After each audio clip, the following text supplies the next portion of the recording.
Professor Christoph von Führer-Heimendorf, a London anthropologist. He originally made contact with them in 1936. The first group of Nagas he met on his return seemed to have changed very little. The brass trophies of the headhunters still glint on their chests. In days gone by, a party of travelers had but these days they're happy to accept a cigarette and allow the traveller to pass. My return to the Nagas, in particular to the village of Watching, was a moving experience. 34 years had passed since I had first fallen under the spell of the gaiety and the friendliness of these attractive people.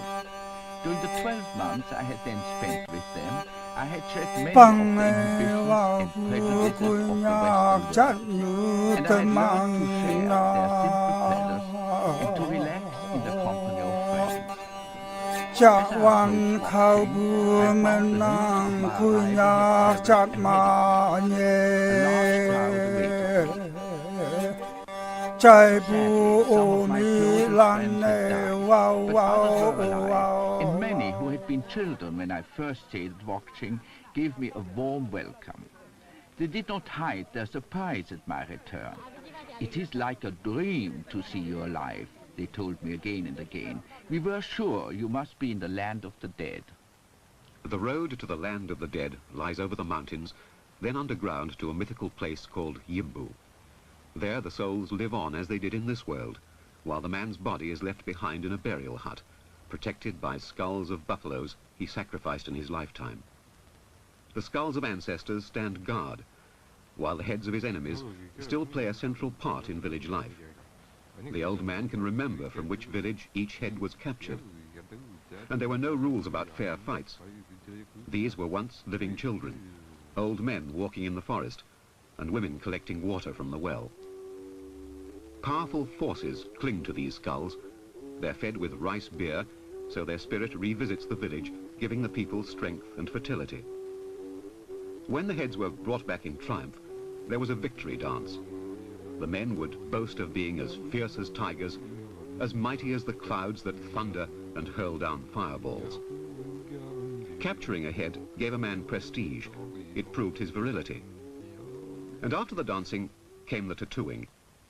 Body tattoos meant he'd been present on a raid, while one on his neck and face meant he'd actually cut off a head. The women's admiration of the headhunters took the form of imitation. Tattooing was fashionable, but it's no fun to have holes hammered in your legs with an adze-like instrument made of thorns, and the blue dye is based on soot. The girls put on a brave show for the camera, but it's a very painful process. The Naga women used to taunt young men who didn't wear the tattoos of a warrior. So before a man could marry, he had to go headhunting. The last reported case of headhunting in the Naga Hills was in March 1970, and the men still carry spears wherever they go.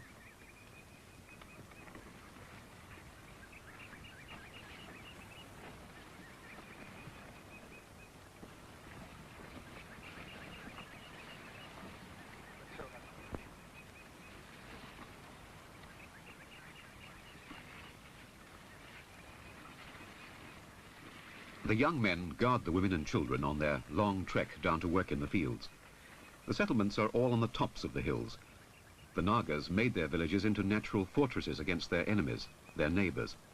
Their rice crops grow 1,000 feet down in the fertile valleys.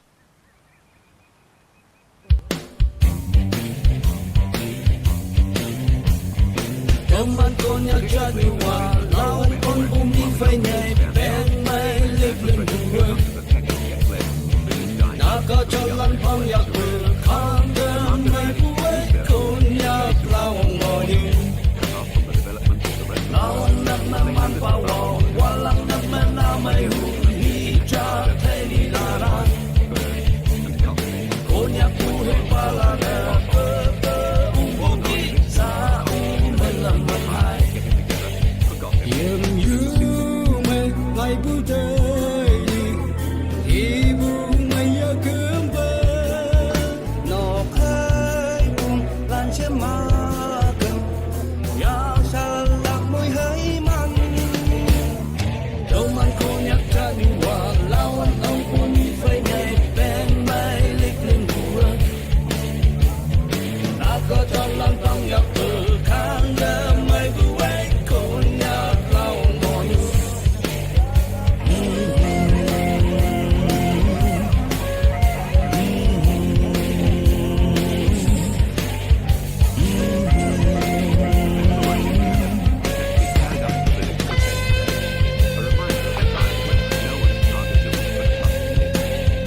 By the end of the day, every grain of rice will be stored in the village.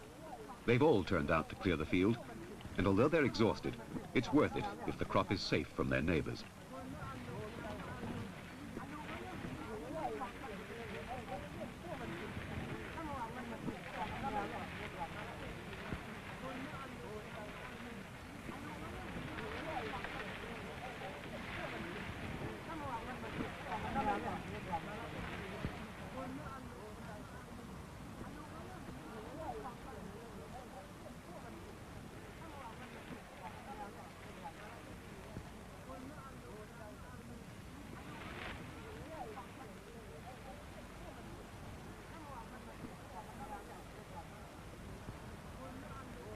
The rice is put straight into the granary. The door doesn't need a lock. The Nagas have a simpler idea.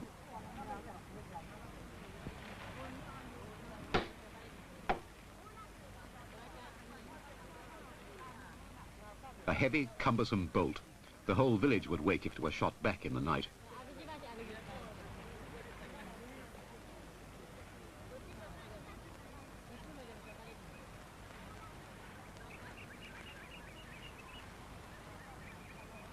And as a further precaution against thieves, the young people are encouraged to sleep together on the veranda outside the granary door.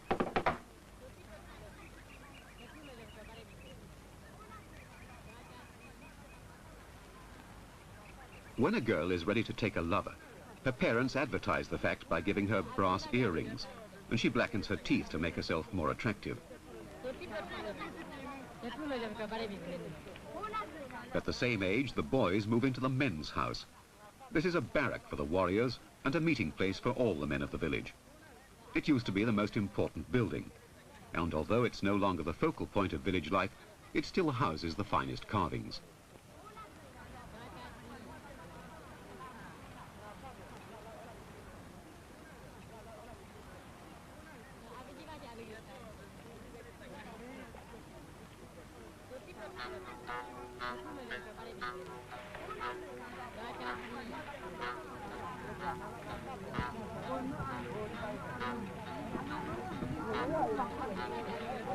These girls of 12 and upwards live in a permissive society.